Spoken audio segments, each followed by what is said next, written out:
वो ऐसा काम किया है। उस बंदे ने उंगली पापा के मुंह में रखकर अंदर काट के मुंह के अंदर से उसने थूका है। कितनी घिनौनी चीज़ की है उसने। उसको कैसे उसको काटा गया, कैसे उसको मन उसका माना अंदर से मुंह के अंदर रख के, और किसी की हड्डी इंसान उसकी रूह सोचते हुए भी मेरी रूह कहाँ पर है। मुझे ये हाल करते हैं, जो अंगुल चबा जाते हैं, मारते हैं, पीटते हैं, और इस तरह की जो है जीना मुश्किल हो गया हमारा। उसने जान से मारने की धमकी दी हुई है हमें, तो समहाउ कभी भी आके कुछ भी उल्टा कर सकता है।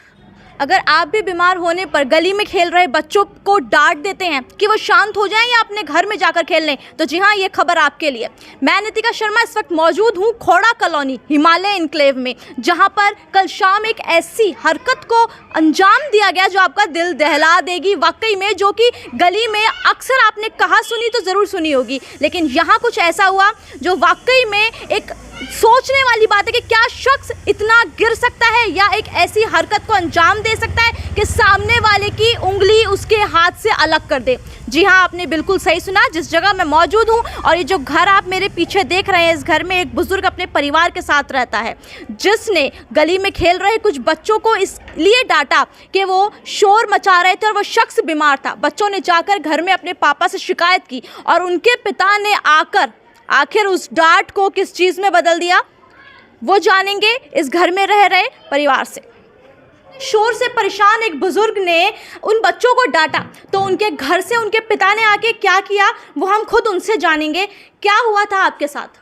जी ऐसा है, मेरी तबीयत बहुत ख़राब रहता है और वैसे मैं सोना चाहता हूँ, मगर सोने नहीं देते यहाँ पे मुझे। जो है कौन लोग आपको सोने नहीं देते हैं? ये यहाँ के बच्चे लोग जो है सब मेरे घर के आगे शोर शराबा करते हैं, लड़ते हैं, झगड़ते हैं, और इसके वजह से जो है बच्चे को जो है मैंने एक बच्चे को मैंने डांट दिया जो भाई तू जा घर में, शोर शराबा मत कर। ये बताइए, कल शाम जब आपने बच्चों को डांटा और बच्चों ने जाके घर पर शिकायत करी, उसके बाद क्या हुआ? उसके बाद उसके बाप आया, मेरे माँ बहन के गाली देने लग गया। फिर भी जो है मैं शांत रहा, चुपचाप रहा, मगर फिर भी जो है सिल्ली उठा लिया, कह रहा इससे मार दूंगा। मैंने उसको बोला भाई तू कैसे मार देगा, मैं अपने मकान में हूँ, अपने मकान के आगे हूँ। कह रहा नहीं ये तेरे बाप का नहीं है, रोड है और ये है वो है, जहाँ मर्जी जो मर्जी आए करेंगे, कोई किसकी हिम्मत है जो आगे रोक लेगा। फिर भी जो है मैंने उसको बोला भाई तू जा यहाँ से, अपने घर जा, मगर वो नहीं माना। फिर भी जो है धक्कम धुक्की करने लग गया और उसके बाद जो है मेरे को जो है एक फाइट मारा सर पे और आँख पे, और उसके बाद जो है तो जब उन्होंने आप पे हमला किया, कोई आया आपको बचाने के लिए? जी कोई नहीं आया, बस तमाशबीन बने रहे सब। लेडीज़ बहुत सारे थे आस पड़ोस के, देखता रहा, कोई नहीं आया, क्योंकि बहुत वो आदमी जो है नास्तिक है और बहुत खराब आदमी है। आपके साथ क्या किया उस इंसान ने? उसने मेरे साथ ये किया, एक फैट मारा।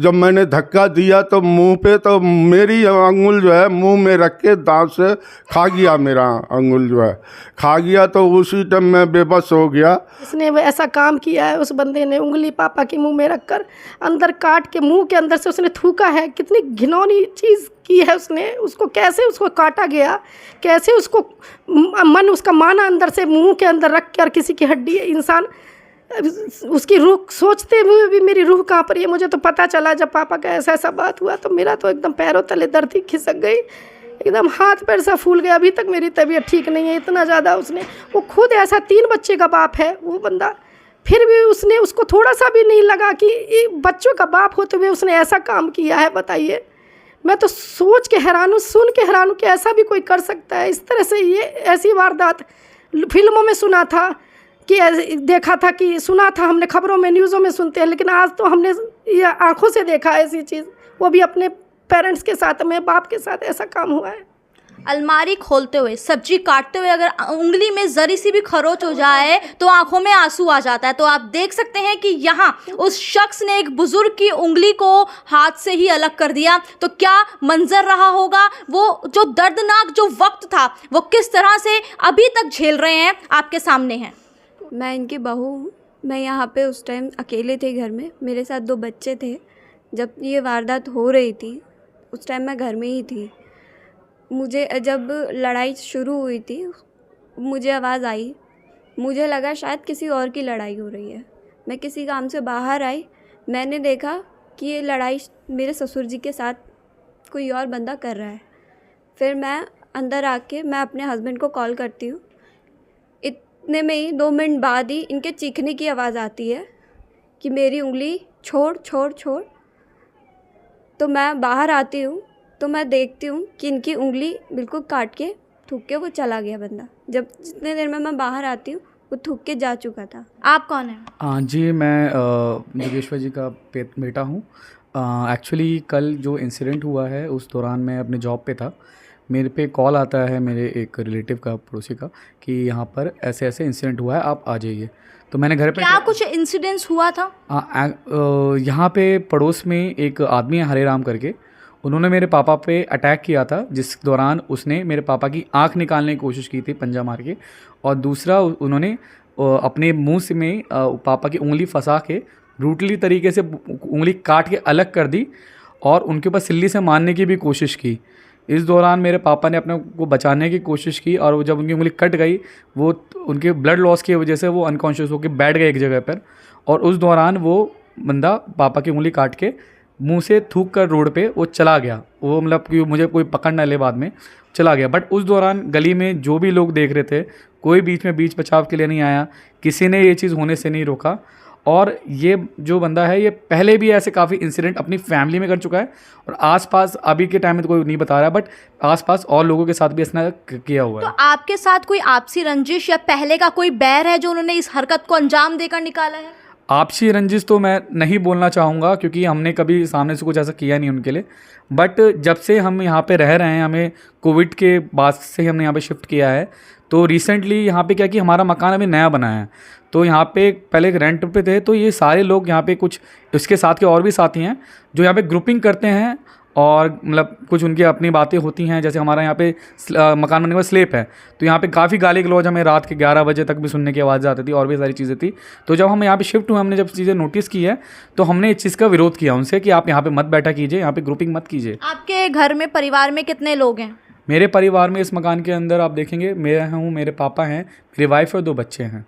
बच्चे भी छोटे हैं, 1 और 2। तो आपके जाने के बाद वो बच्चे घर में अकेले होते होंगे?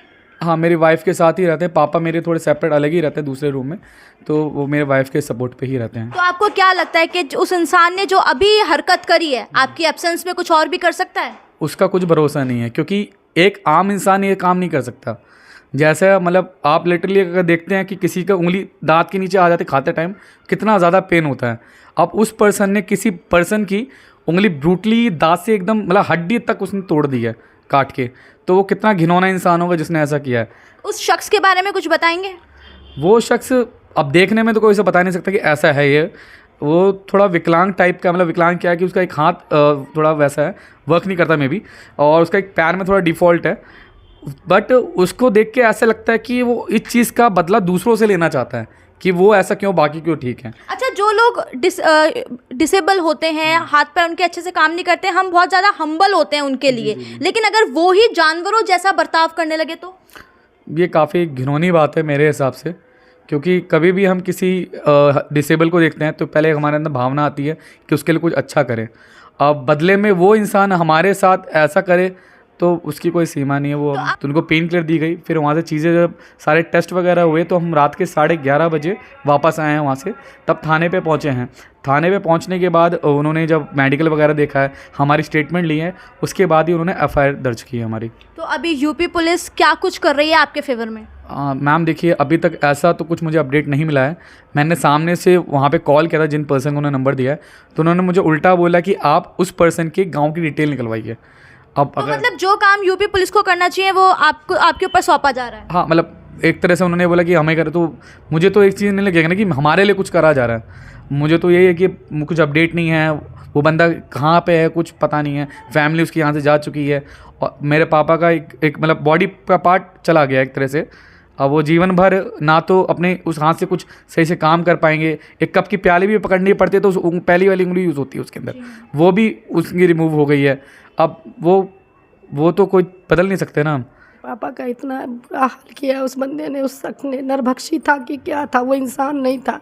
अगर वो इंसान होता तो ऐसा काम कभी नहीं करता मेरे पापा के साथ जो उन्होंने किया है। इतने मेरे पापा शुगर के मरीज हैं, बीपी के मरीज हैं, उनके पैर में एक्सीडेंट भी हुआ तो वो ऑपरेशन भी हो रखा है उनका, पेट में भी इतने टाँके लगे हुए हैं। उस बंदे ने ऐसा काम किया है, इतना गलत काम। देखना चाहिए, इतना उम्र का बुजुर्ग आदमी। अब बताइए, अपाहिज है वो, अपाहिज बोलता है कि मैं अपाहिज हूँ, हाथ से है, तो वो अपाहिज बंदा ऐसा कभी कर ही नहीं सकता। वो इंसान नहीं था, वो हैवान था। उसको इतनी बुरी से बुरी सज़ा मिले। मेरा यही मांग है कि उसको बुरी से बुरी सज़ा मिले, ऐसी सज़ा मिले जो वो आगे चल के किसी और के साथ ऐसी वारदात ना अंजाम दे सके। आज हमारे पापा के साथ दिया, कल को किसी और के साथ दे सकता है। वो इंसान नहीं है, वो जानवर है। तो आप देख सकते हैं कि पड़ोस में जो शख्स आपके पड़ोस में रहता है, अगर आप उसके बच्चे को डांट देते हैं तो वो कैसी हरकत को अंजाम देता है, वो ये तक नहीं सोचता कि वो आपको कितनी बुरी क्षति पहुंचा रहा है। ऐसी खबरों के लिए बने रहे लाइव न्यूज़ 100 के साथ। मैं नितिका शर्मा फिर हाजिर होंगी।